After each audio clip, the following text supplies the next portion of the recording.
Hello বন্ধুরা, কেমন আছো? আশা করি সকলেই ভালো আছো।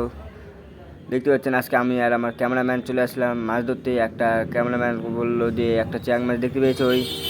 আমি এখন জলে নামবো, মানে বেশি জল নাই, তাই এখন জলে নামবো।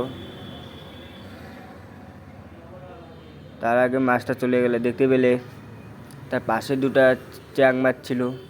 ওই চ্যাং মাছটার মধ্যে একটা চ্যাং মাছ আমি ধরবেও কেবলই দেখো, দেখুন হাতে করে এখন ক্যামেরাতে আমি দেখাবো। কিন্তু এটা চ্যাং মাছ না ব্যাং মাছ কিছুই তো বোঝা যাচ্ছে না, হাতেই খালি থাকতেছে না। যতবার আমি ক্যামেরার সামনে নিয়ে আসতেছি ততবারই চলে যাচ্ছে। দেখতে পাচ্ছেন অনেক কষ্টের পরে আমি এই ক্যামেরাতে দেখাতে পারলাম মাছটাকে। দেখুন কত সুন্দর। যদি ভিডিওটি ভালো লাগে তাহলে লাইক, সাবস্ক্রাইব, কমেন্ট করে দিবেন। সকলে ভালো থাকুন, সুস্থ থাকুন। দেখা হচ্ছে পরের ভিডিওতে।